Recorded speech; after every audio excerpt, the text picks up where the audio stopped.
For a man who was identified so closely with small-town America, Rockwell spent most of his life living in or near America's biggest city. He was born in New York City in 1894 and did not move to a small town, Arlington, Vermont, until he was well into his 40s.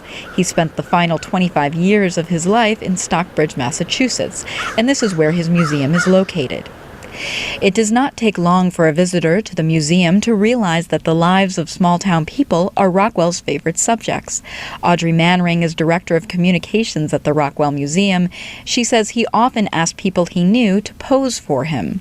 I think at the very beginning of his career he used some professional models, but over time he relied more and more, and then it really relied exclusively on his friends and neighbors.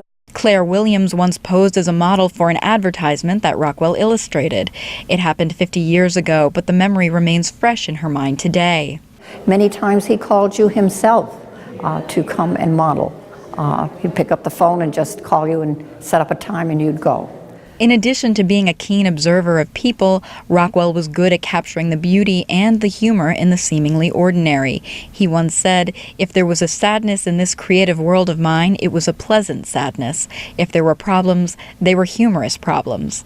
Perhaps Rockwell's most representative works are the more than 300 covers he made for the Saturday Evening Post. His series, Four Freedoms, was inspired by a speech President Franklin Roosevelt gave during World War II about the four fundamental human freedoms: freedom of speech, freedom of religion, freedom from want, and freedom from fear. There is also his American Presidents series, Boy Scout series, the quaint small town depicted in Stockbridge Main Street at Christmas, and his triple self-portrait, which constitute his most widely circulated works. In 1963, Rockwell ended his partnership with the Saturday Evening Post and struck up a new relationship with Look magazine. His style of painting did not change, but the subject matter did. He focused on sensitive social and political issues. New Kids in the Neighborhood was an important work dealing with race relations in America. The black boy depicted in the picture was Ray Gunn. It was the centerfold of Look magazine in 1967.